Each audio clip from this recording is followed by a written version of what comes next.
തിരുവനന്തപുരം മുതലപ്പുഴയിൽ വീണ്ടും മത്സ്യബന്ധന വള്ളം മറിഞ്ഞ് അപകടം. അഴിമുഖത്തെ മണൽത്തിട്ടയിൽ ഇടിച്ചാണ് മത്സ്യബന്ധന വള്ളം മറിഞ്ഞത്.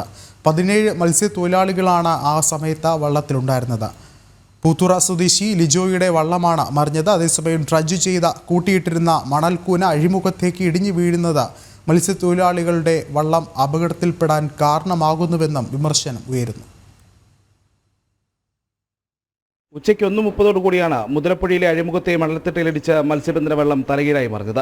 അപകടത്തിൽപ്പെട്ട പൂത്തുറ സ്വദേശി ലിജോയുടെ വെള്ളത്തിൽ 17 മത്സ്യത്തൊഴിലാളികളുണ്ടായിരുന്നു. ആർക്കും പരിക്കുകളില്ല. നിലവിൽ അഴിമുഖത്ത് ഡ്രഡ്ജ് ചെയ്ത് കൂട്ടിയിട്ട മണൽക്കൂന ശക്തമായ തിരയിൽ കടലിലേക്ക് തിരിച്ചുറങ്ങുന്നുണ്ട്. ഇത് അഴിമുഖത്തെ ആഴം കുറയുവാനും ഇടയാക്കി. അഴിമുഖത്ത് നിന്നും കടലിലേക്ക് പോകുന്ന ഈ മണൽക്കൂനയിലിടിച്ചാണ് അപകടമുണ്ടായത്. നിലവിൽ വലിയ മത്സ്യബന്ധന ബോട്ടുകൾ ചെറിയ വള്ളങ്ങൾ ഉപയോഗിച്ച് കെട്ടിവലിച്ചാണ് അഴിമുഖത്ത് നിന്നും കടലിലേക്ക് ഇറക്കുന്നത്. കടലിൽ നിന്നും അഴിമുഖത്തേക്ക് വരുന്ന സമയത്താണ് വള്ളം അപകടത്തിൽപ്പെട്ടത്. അതേസമയം കണ്ണൂർ നിന്നും എത്തിച്ച ഡ്രഡ്ജറിന്റെ പ്രവർത്തനങ്ങൾ ഇതുവരെ ആരംഭിച്ചിട്ടില്ല. ഡ്രഡ്ജ് ചെയ്ത മണൽ അടിയന്തരമായി തീരത്ത് നിന്ന് നീക്കിയില്ലെങ്കിൽ മഴ ശക്തമായാൽ ഈ മണൽ അഴിമുഖത്തേക്ക് ഇറങ്ങും. വ്യാഴാഴ്ച മുതൽ ഡ്രഡ്ജിംഗ് ആരംഭിക്കുമെന്നാണ് അധികൃതർ നൽകുന്ന വിവരം. ജനം, തിരുവനന്തപുരം.